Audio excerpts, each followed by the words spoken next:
Oh boy. What's up, guys? So this is like the after party show right here. That was a lot. I just wanted to see if anybody wanted to hang out for a second. I was on some different software there as mentioned, not what I was normally doing. Sonny is in the background here, looks like maybe. I'll bring him on in. And I'm trying to do is, and hey, Ansley, what's up? What's shaking? I want to give people an option, if they'd like, they don't have to maybe come on and chat for a second about anything. Obviously, tonight we talked flat earth. I know not everybody was happy about that, and that's okay, guys. I'm the kind of guy, like I said, and I told Dave this backstage before we started. I said, if someone came up to me and said, guess what? We're all made up from the waist down. We're all shrimp. Or we're all hamsters. I don't care what it was. It could be something so outlandish. And I would sit down and be like, give me your position. I just want to know. So, for anybody that's in here, I don't know. How do you feel about that? First of all, I had a hard time keeping up with the chat because, honestly, the chat was on fire. What'd you think, Sonny? Yeah, that was good, man. I mean, yeah, I said something in chat too, like, hey, I don't agree with him. I love that guy, dude. He's a good guest. He's funny. He makes good points. When I asked you to ask him about the windows, he had an explanation for that, and it made sense because I wasn't up high enough that I should have seen the curvature of the Earth, but I could see the curvature of the Earth. So if he's saying I was just seeing far and that's how it looked, then he has a point. Like I said, for anybody who might be tuning in for this second, this is just like an after show to the show. If there's anybody who wants to come in and talk a little bit, I'm not here to argue or fight, but if you got any points or views that you think should be brought up, this video would be right with that next video. Kind of the same taglines and stuff. It'd be the same hashtag, so maybe hop on if you'd like. I don't know who this one is, by the way. This one that says, my dudes. You know what, Facebook user? You were also my dudes. I respect that. I respect you, my dude, or Facebook user. And like I said, I'll also put the show link here in the... Man, this is going to be risky, Sonny. This is going to be risky. I'm going to put it in the chat, guys. Oh, Jesus. I just sent it out to every single thing. Guess, all right, guys. I'll change that up in a second. I forgot this new thing. We're like streaming to all of them now. So like when I click one thing, it sends it to all of them at once. Tammy, I agree. Holy moly, I was late, but I will rewatch it all. Yeah, it was a lot, Tammy.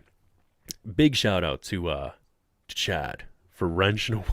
Dude, I don't know how much I fell behind on. It had to have been bad. Okay. I didn't see one bad thing in chat. So Chad must have been all over it. If there was some bad stuff, I seen him deleting some stuff. I was like, yeah, so he must have did good. Does it? The Facebook user once again says, whoa, it doesn't say my name? I can use this to my advantage. Yes, you can. Yes, you very much so can. But yeah, guys, I only got I'm going to give it like 20 minutes. I got to get to bed. I got work, which is a good thing. Can't complain about that. I'm happy to have work. I'm very excited about it. But I figured if anybody up, so Sonny, your position, obviously you 100%, last we chatted, it's a sphere, man. It's a round globe ball. What did he bring up any questions that made you curious tonight? Or are you still pretty much like, meh, I respect him, but I don't agree? You remember when I told you I was convinced because... And I don't want to say he was on that show, but man, did he look familiar. He might have been on this program that I watched. Okay, they took a board and they painted on the board. It was, let's say, like a sheetrock size wall, so 8x4 board. Yeah. And they, long ways, they painted yellow, white, or it was white. I'm sorry, white, red, and then yellow, and then white, red. They put it in a boat and they started rowing, and I think it was a big lake too. It wasn't even an ocean, so it was a big, huge lake. They started rowing, and as they rowed, you could see all the lines. Well, then the bottom one disappeared, and then it got to that yellow center one, and then it kept going, until all the lines were gone, and you could just see the one top line. But that video he had playing behind him of the sailboat, you could not see that sailboat. And when he zoomed in, the sailboat looked like it was coming up over the horizon. And then when he zoomed out, it went back down with the horizon. He stuck his arm right in front of the video when that was just going back down. So I didn't get to see it, but I did get to see it zoom in. And that sailboat didn't just look like it was appearing, it looked like it was coming up. Because we talked about that before, where I told you they have some cameras now where you can zoom in and they say you can see over the horizon. That's almost what that looked like. Yeah.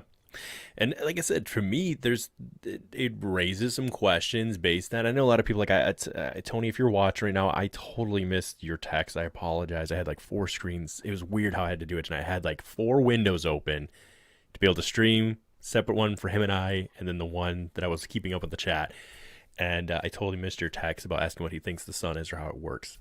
So great questions. A lot of people bring up those questions. I try to keep it simple to one thing: why can we see so far? I just want that answered. I just want to know why we can see so far. I want the refraction of the atmosphere explained to me a little better. And I'm not saying that I'm sold 100% on flat Earth, but I think there's question. What I have an issue with is if there's truth. Oh, what's happened? Let's bring in. We got Chris home here. I'm gonna bring him in, brother. Yeah. Welcome to the after show. What's happening? Hey, what's up, guys? How's it going, Chris? Yeah, processing all this. I thought it was an all right show. I mean, I only caught the ass end, but hopefully I could catch like the rest of it later. I mean, I've seen episodes of where, Dave goes on like the kill stream, he gets destroyed, and then he'll go on the Dick show and he gets completely destroyed there. Mm-hmm. I mean, there are like minor things here and there, but my deal is more of the argument of, can we debate it? Right. And that's more where I'm coming from. And I know that you and me, Will, we talked about that when I came on your show the first time. Yeah. And that is all I want to see, because I recognize my own ignorance, guys. I'm not an astrophysicist. I'm not someone who's just rock solid in science and understanding the relationship of the atmosphere and the layers and how it all breaks down. These are things that I think are important. These are things that I think people that are, I guess, the educators in these areas should be willing to come forward and debate someone or have the conversation with someone like David Weiss and help all of us understand it a little better. That's just my opinion. And I know a lot of people say, well, you just shouldn't understand that the world is round and that's the way it is, and they'll give a couple reasons, but then he brings up some points and you're like, everybody throws up points that someone doesn't have the answer to, and it's like, why can't we just sit down and talk about it? And that was really my goal for tonight. That was there's a lot of conversation. There's a lot of what I call moving the goalpost. When you start getting close enough, then you suddenly like move the goalpost, you shift it back. And I kind of get like, I mean, it's in every single debate you're going to see that happen, where when you have skeptic versus believer, it's going to be where when the believer, like when they start to lose ground, then they'll suddenly pull back, like the asinine argument of, well, if you don't believe aliens are visiting us, then you don't believe alien life exists in the universe ever, which is a straw man argument that's sort of presented to the opposing view, from one camp, just as a way to sort of, deflate their argument, when that's not even the argument being made. It's sort of making an argument that's besides the point. And I'm sure I see that happen a lot in flat Earth, of, intentionally moving the goalpost, throwing accusations of, well, if you can't give me ground on this, then therefore I'm going to pull the rug out from under you completely type of argument. And that's just something that's just a sort of debating form that it really irks me when I see it in these types of shows. Agreed. Now, if it's okay to ask, Chris, I know that I put out that little poll before and I asked people, where are you at with it? And you answered that you were flat earther. Now, are you doing it just to poke the bear a little bit, or is that something that you kind of subscribe to yourself? Well, I mean, I respect the flat Earth debate, as the merit of, I love conversation, debate, and argument. But I mean, I'm closer to the globe model. I guess I'm more of a globe-tard. For me, it works out because it's just as a creative person, it's a more open model for science fiction and stuff like that. But I do recognize that I feel that there is some merit in the argument that some of the flat Earth people do present, which is why whenever I always talk to you about how, well, outright proving it is like absolutely impossible to the average person, right, working a 9-to-5 job, because we would have to get to a height that, that no conventional craft can get. You can't buy a ticket to go and see the Earth, even though they showed us like, William Shatner doing that type of stuff. I mean, William Shatner, he didn't have a camera that was going from the beginning of the launch to the end of the launch, running 24/7. It was just the highlight reels. And so long as we get highlight reels, there will always be questions. Yes. Now, for you, Sonny, did it bring up? Because, like I said before, you told me you're like, listen. Speaking of space, guys, let's throw up a space background here. Here we go. But you said that you were never into that, right? Like that wasn't one for you. Did he bring up anything that you think you're going to take time to look at a little more tonight? 509, by the way, I did put a link if you'd like to hop in for a couple minutes. I have about 10 minutes where I'm going to get out of here. But did he bring up anything that you think you want to look into a little more? Yeah, like I told you, that camera shot, man. It's like that boat came out of nowhere. I got to look up some more stuff like that. I got to see how far we can see, because, yeah, that was decent, man. That was nice. That's something I didn't think you'd see that boat. I would have told you there's no way you're going to see that boat without climbing up on a mountain and doing that shot. But they did that from the shore. That's what was impressive. Well, and this is what Chad's bringing up. He's saying even if it was uninterrupted footage, there's always an answer to dismiss it. They'll say it is fisheye lens, but that's where, like, Ben messing around with different lenses and stuff. That stuff does matter. It is warping the perception. It's warping the reality in some sense. It's giving you literally a lens to look through. So I think the lens is very important. And that's kind of what you and I hit on that time, Sonny, about the convex lens versus, using. Now, did I read that wrong? Is a fisheye lens, is that supposed to be standard where there's no curve or bend to it? Is that correct? Oh, I thought it had been a fisheye lens, dude. You guys know that cameras can have more than one lens, and you can have more than one camera. I mean, that whole, though such and such is a lens, yeah, that's a cut. That's a cut if you're switching to a different lens. I mean, you can have we have the technology to have different types that we can have an adequate setup. I mean, I'm not trying to be completely dismissive, but it's just a sort of thing is that that's sort of that, well, you're putting a limitation on something that clearly we have a workaround on. Yeah. No, but I guess that's part of the, sorry, I'm just messing around with some of these ones. I had the back, I have never checked them all out. So the, with the lens stuff, though, I guess you kind of almost have to you're going back to what you talked about, like, there's a limitation on what you, the individual, can do. I mean, he went out and bought a $900 camera. I don't think that everybody's out there willing to just go buy a $900 camera just to see if indeed can you see too far. And if you can, if there is an actual answer, because I know it might seem silly, but I can see how refraction or lighting of the moisture could project an image. All right. Now, I don't understand everything to it, but if they were to explain it to me like I was 5, maybe I would grasp it, how we get, Mirage almost works in a sense like that, where you're seeing something that isn't there. So in that sense, is that what we're seeing? Is that why we're seeing so far out there? Well, a mirage is a reflection. All right. So what is it reflecting? Then that would establish that there would be something out there for it to reflect off of. Now, when we see the mirages in the desert, there's like basically it's reflecting the sky above, so that's why it looks like water, because of the ripple of the air being manipulated by the heat and all that shit. But the thing is that with that, for is that reflection, whatever the hell it is that you call it, it's I think it's probably the idea that we're even seeing anything out there that I think is sort of, we should focus on, why are we even seeing anything out there when we shouldn't technically be seeing anything, since, atmospheric density or whatever the hell it is, whatever that should be obstructing our view. Why isn't our view as obstructed as it should be, as we're told? And that's my big thing is, like I said, for that, and then the gravity thing, which, I mean, I think there's something to, even in history, but you can look it up on Wikipedia, Google, which we could say is a bit, censored, that shows people that were making basically essentially anti-gravity crafts using electromagnetic field and either a positive or negative charge to make things work.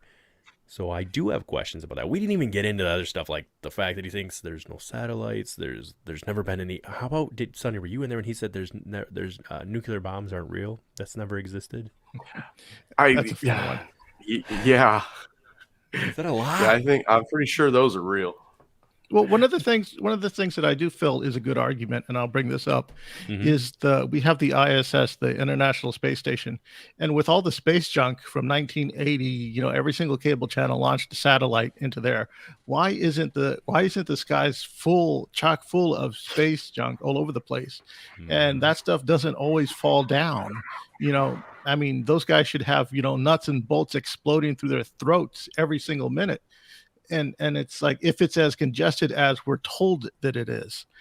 And the thing is that I think there was some footage of like a satellite hitting one of the ISS things. And I don't know if it was a dramatic recreation or if it was anything. I don't know what was because I saw it, casually flipping through Facebook. It's like, oh man, that looks fake as shit. Yeah.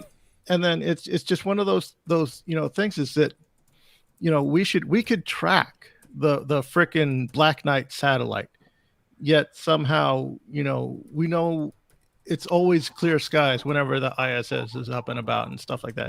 And it's just one of those things that I mean, again, I'm still a globetard. I haven't given that up, but these are still questions that I'm still asking, like, well, why isn't X, Y, Z, and Z and such?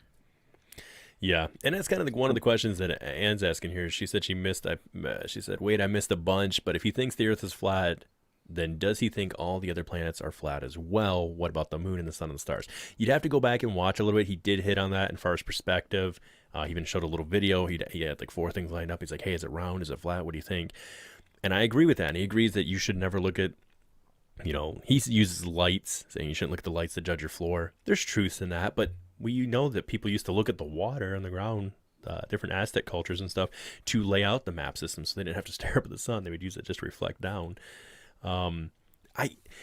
Champ, he said the show was kind of charged. Yeah, it was a little bit. I think wherever David Weiss goes, there's going to be a little bit of energy, and that was one of the reasons I wanted to bring him in and talk about some stuff. If nothing else, I will give the man this. He is very passionate about what he believes in, and what he believes in is what he believes in. Now, I don't think he could ever be convinced of it being a ball again.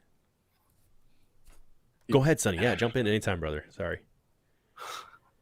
You know the video that I just put in? Did I put it on UFO Garage? I put it on Paranormal Chop Shop group.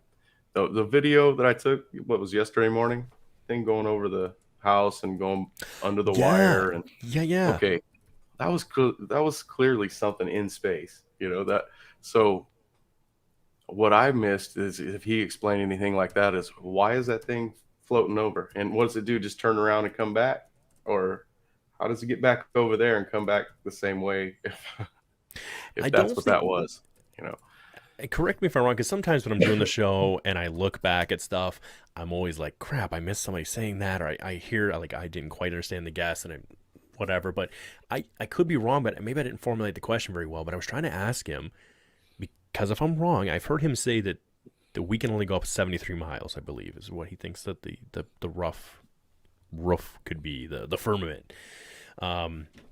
Which I'm surprised he didn't even bring that term. I don't think he used that term once tonight. I was impressed.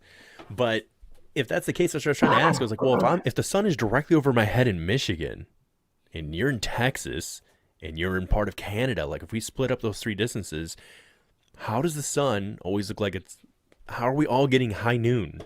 And I understand the rotation of like the times and the seasons and all that stuff, but that's what I was trying to ask is how are we all getting high noon if it on that flat model, the way it's rotating, it'd only be high noon at certain parts of the country. And I could be wrong. Did you guys notice something else? Did he answer that?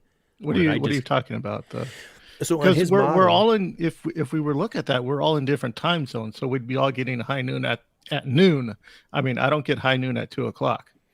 That is fair. I guess I should pick someone of my same times. So Sonny and I. Sonny's in Florida. I'm in Michigan. Yeah, if we all looked at it at the same time, it's going to come off different because you're in noon. I'm 2:00. Sonny, wherever for this hypothetical, let's say you're 5 p.m. We're all going to see it at different positions. So I mean, I get kind of what you're trying to say, but I think that's kind of we're already poking holes in it type of thing. Right. And well, I guess it was mainly for how his model went up, I guess is what I was trying to say, is that he had it rotating only one specific spot of the United States, or even he mentioned like specific part of Australia.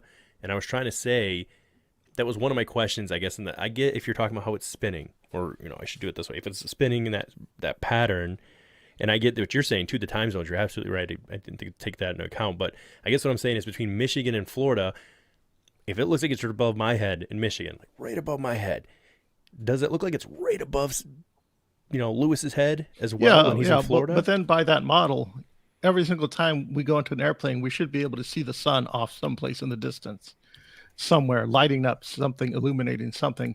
And I think what was it? I think I heard one argument that, well, when the sun dips down, underneath the firmament or the flat, whatever the hell it is, to when it's nighttime, then shouldn't the sun turn off for everybody?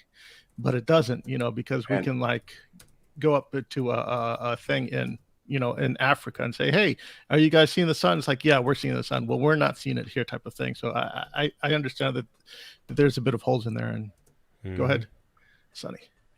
Yeah, and also with Alaska, it never gets dark there in the summertime, and that's because we're spinning, and that's where the sun's at. And yeah, if it was flat, they would lose their sun if that sun had to provide it for someone else.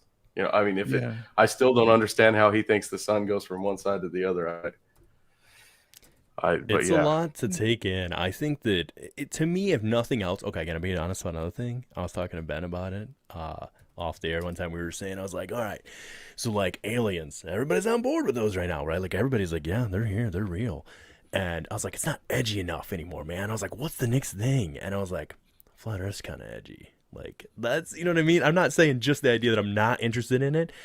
I am interested in what you brought up, Chris, which is I love the passion behind the argument and the willingness to want to have a very in-depth conversation and defense of their own position. And to be fair, this is where I think the science community, or however you want to word it, has got to step up. If these guys are willing to have these sit downs, these interviews, step up. What, like that's bothersome to me right there. I'll tell you that right now. The problem that they come up with is all of our science tards are that they have, well, they're just going to scream at me and bully me off. It's like, well, tough shit. You got to stick up. I mean, just because, and it's that whole anti-bullying bullshit that's going through all of our schools and stuff, where it's like, well, I'm afraid of confrontation. It's like you're taking a position and you're not making an argument or defending it. Mm-hmm. And you're just dismissing and blocking anyone that comes differently. It's like, that's not a position of strength. If you want people to rally behind you and all this stuff, I mean, you have to show a position of strength, because why the fuck do we all listen to why do we all listen to fucking Rogan and shit like this? Because he's making everything from a position of strength. Yeah, he's adult, but still, I mean, he's coming from a position of strength on all this stuff, and mm-hmm. people naturally rally behind that. As much as we want to, and I'm going off the rails, and as much as we want to dismiss, gender transformation, whatever the hell it is that the thing is that we respect that position. We respect, someone who takes that position and defends it adamantly and stuff like this. Mm-hmm. And with these scientists not willing to go into it, I mean, they're not going into it because they're scared. They're afraid of being yelled at and stuff like this. And also they try to act as though it is a position of strength, not to give these people air, because it's like, well, I'm above that. It's below me. Well, saying that everything is below you, that's why people hate you, because you're not relatable. You're not accessible, and coming this whole ivory tower bullshit. It's just rather obnoxious. And I do feel like it's hurting us in a way. Mm-hmm. I mean, I'm sure that there's a way that we can get an adamant flat earther and an adamant, whatever else and we can get them in a room and have them have a friendly conversation. And even if they don't prove or disprove anything, there could be, there might be merit to both sides and to the arguments, because there are some arguments that I do feel are very good arguments. And instead the response is, well, it's like, well, you're just dumb type of thing. It's sort of an accusation and a dismissal, and not really an answer. and we're not here because we want, we want to be right, or we're here because we want answers. Even if our theories and stuff are wrong, we want to know what the correct answer is. We're curious. That's like the key word Exactly. that you were saying. So the cornerstone is we're curious, type of thing. Yeah. And I told him that when we first started. I said the conversation, no matter what it is, two polarizing things. It could be anything, political, whatever, and it happens in such a disingenuous manner. They're like, "Oh, you believe in the flat Earth? Oh," and they just relate it to something else. Or you believe in the globe? Oh, you're such an idiot. And it's like, I would like to see it come down to, like you're saying, just that let's have an educated conversation, because I enjoy educated, well thought out, give and take conversations. And they don't even have to agree, but if they just have that, I love it. And to be fair, guys, I talked to David after we ended, and I did say, and he's open to it. I said I got a buddy who's teaches, and he's an earth and science teacher. He would probably be willing one. There's another one I'd look at that's a professor, and I asked him, I said, would you ever be willing to come back? And he said absolutely. So if I can set that up, I would love to do that, and do one with them, do one with him separate. So if at the beginning people want to watch, I can say, hey, you guys can go watch their separate videos as to why they believe, why they don't, and then that one we do will just be them sitting down to just here are the top 10 things we're going to go over, and just let them have the conversation. Now I can keep up with the chat, because we needed more wrenches in there. I feel bad. Ben, Joe, if you guys are watching, throw some wrenches to people. I can't hand them out. I can't give wrenches out. I only can go live for you. So Ben won't give me a wrench. Ben won't give you a wrench. No, he knows I'll hit someone with it. He don't trust me. Oh man. Thank you very much, by the way, Melissa. I am excited, guys. I didn't even get to talk about that at the beginning of the episode. Dang it, I forgot. I was all frazzled. We were struggling for like 20 minutes to get started. It was bad. Melissa says she needs a wrench. Heck yeah. We've seen what you can do in Steve's channel.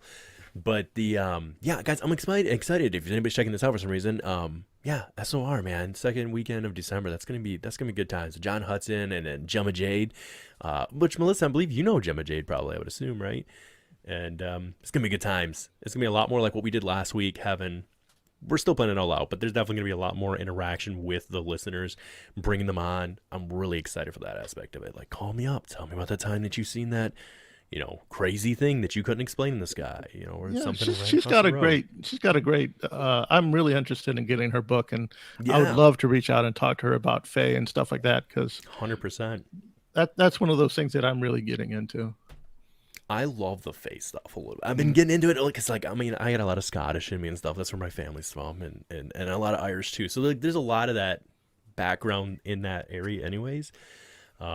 And it is fascinating to me that all around the world, even if it's not exactly the same, there's these legends, the lore of the fairy creatures or something in the woods, And to me, it's I don't know, man, it's so curious. Like that, what's the name of that forest in Japan? Have you ever heard of this forest, Sonny? Yeah, the Suicide Forest. I forget what it's called, but it's basically famous for being the Suicide Forest. Yeah. Oh, go ahead. Tell him about it, because if he hasn't heard it.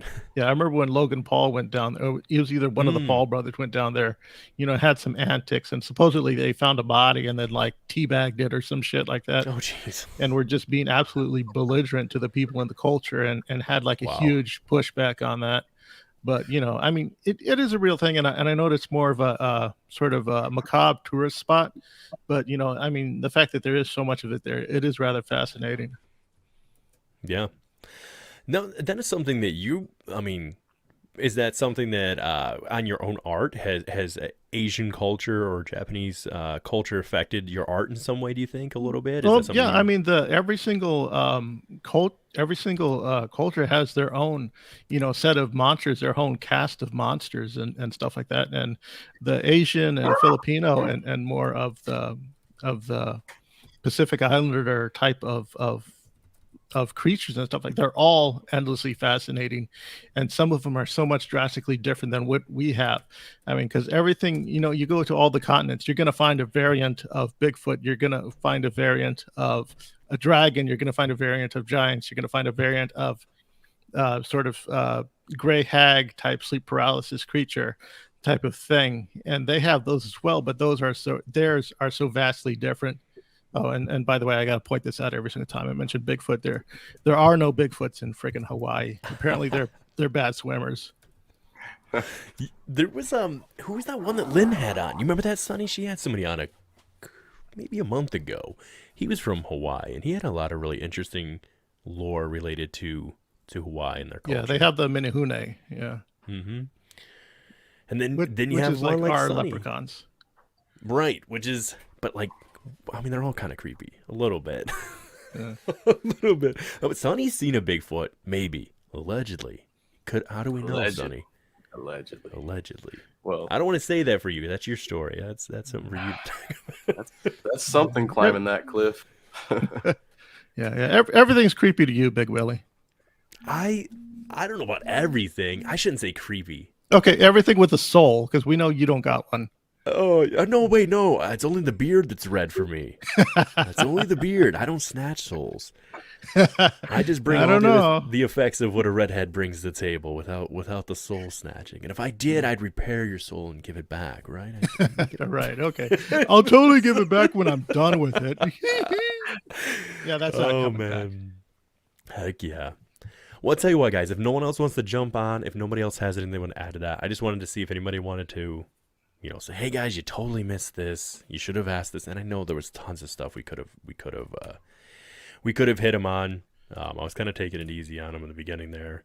I probably should have gone a little harder on him, but he says he was telling me. Did you guys hear when he leaned in? He was like, "It's okay, William. I know you're a flat earther. You're safe with me." And then he like leaned back out and kept going. Made me laugh. Yeah, I think. that's. Oh, go ahead, Sonny. Oh no, go ahead. Go ahead. Oh, What I did was you just gonna say, I think I enjoy discussing anything that's outlandish, and one can definitely say flat Earth is outlandish. But like I said, I think if it wasn't the word flat Earth, I guess that's what I was trying to head at a little bit. If it was something else, but it was relative to this without that term, I think people would at least hear it out. And what got me back on board was the whole psyops crap that was going on with the Flat Earth Society website. It's ridiculous. They put out a video every week that proves the Earth's round. They say right across their headline, we have members all across the globe. They said does that? all around the globe. All around the globe. Thank you very much. So it's like, it gets weird where it's like, you look at other stuff, we know they've covered up stuff in relation to crafts that have crashed, alien, possibly even bodies, I would say for sure. And there's other areas that what they've done to their own people, what they've done on American citizens, Canadian citizens, South America. This is stuff that's been going on and has even been released through like the Freedom of Information Act. Why is it so far-fetched to believe this one? Yeah, I mean, there is that sort of issue of presumed trust. That yeah, we should trust these people because they are the absolute authorities, and because of that, we have to basically give them all of our trust. They haven't earned it, but for some reason they're entitled to it. And even though there have been various instances of the government doing nefarious things in the past, be it MK Ultra or the Tuskegee experiments, etc., but for some reason we have to believe at all times that they have our best interest in mind, and we have to, bend over and take it from them, no matter what, And if we don't, then we're anti-American. And I think, just my personal aside here, I think a reason that a lot of the whole flat Earth stuff got a lot of the hate that it did from mainstream was because a lot of the people that it was gravitating a lot of these I would say more Christian, more Chad type individuals, a sort of beer drinking, pickup truck wearing, people that when shit goes to, you're not going to go to the government. You're going to go to these guys for answers. You're going to go to these guys for structure and stuff like that, because you want to, because they've shown themselves to be, independent and reliable and stuff like that. And because it was attracting that quote unquote type, I think that's why flat Earth, the mainstream came hard into it, because mainstream it's a bunch of nerds. They didn't earn it. They were appointed it. And no matter how hard they try, they will never be cool. These are people who have to put themselves in front of you to make you like them. When in all honesty, in high school, they would have been stuffed in a locker and they would have had to sit alone at the lunch table and stuff like that. But it's just this sort of, obnoxiousness that I sort of feel like is extending into, our mainstream culture. Basically, social media has turned all of us into into basically the world has now become a giant high school. I could see that, right? It is all about the ratings. Everything's, when that got changed around, that was a massive issue when the media changed some of that stuff around. What did you guys think though? Because Ben he's never told me to do this, but I know he always tries. So I got you, Ben. What did you guys think of his answer? Were you guys in the room when he gave his answer on aliens? But no, I missed it. I would have loved That's that. okay. I know Loved it was kind of something. early on. It was early on, so he brought that one up pretty quick. Is that when he said What'd you they came from the outer ring, the outer space? I mean, the outer. Yeah, Yeah, that's from the right where I tuned in. extraterritorials. Yeah, from the That's right. extraterritorial, making them extraterrestrials. But what did you think of that? I mean, is that why the alien crafts get here so easy? Is Well, that why they crash? we're sort of like already like looking for an alternative means of explaining aliens already, because Mhm. we're starting to believe that, I mean, just look at the rise in ultra terrestrials and stuff like that. The ultra terrestrial hypothesis, the extraterrestrial hypothesis, it's still out there, but we have this sort of, because the planets are so far apart and so vast, that if these people can bend time and space to come and get to us, from these vast lands and stuff like that, it's like, well, why are they making so many screw ups and stuff like that if they can Yeah. bend time and space, again, time, so they can just show up when and wherever they want, do their thing, and then go back to it. But because we keep seeing, a trail and stuff like that everywhere, and then I think there are alternative theories that, like, a lot of these people, they could be from, quote unquote, the inner earth, or some type of, and I think that sort of lends to the flat earth as well, because, well, what else? I mean, if the earth is flat, then of course there's going to be an inner, there's going to be stuff, under the surface, that other stuff can come out of, type Yeah. of thing. So the inner earth, USOs and stuff like that, I can see that being, flat earth friendly as well. Now, what did you guys think of him bringing up Admiral Byrd and using that as part of his evidence or proof of there being this extraterrestrial or this extra territory? Yeah, I don't know about that. I know that Bird was more of a hollow earth thing, but I don't know if hollow earth and flat earth are sort of cannibalizing each other now. You're gonna have to explain that to me. So, kind of the background with that, and it's something that I believe not always, but like in the I don't want to say all of ufology, but like Ben and Joe have hit on this quite a bit. Essentially, and guys, if I get this wrong, somehow apologize. I believe I got the right person here. Is that he went out on a he was trying to navigate to something. He was already out there. They were supposed to go to the North Pole or Antarctica, excuse me, when they believed that there was chance that maybe the Nazis had fled there a little bit with some of the U-boats as well as to South America. So they were cleaning up some of the remnants of those left over from World War II. And he gets his butt kicked essentially and got sent home and said that, listen, we need a lot more than what I was sent with. But in that process at one point too, he was flying his plane and all of his stuff starts going off. He can't, because obviously, your compass doesn't work very well up there, but his gyroscope and some other things shut off, and he gets all of a sudden, he's flying, he said, it was like snow caps and all this stuff, and then it was like foggy, if I remember correctly, in his diary that he wrote about. And then it was like tropical stuff, and he ran into the Venusians, and I and believe etc. And adventure ensued. And yeah, the who are they called? Not the Venusians. It might be the same term, but the I was going to say the Antarctians. Nordics, but I Nordics, think it was thank you. No, specifically the it was. Venusians in this Was it? instance.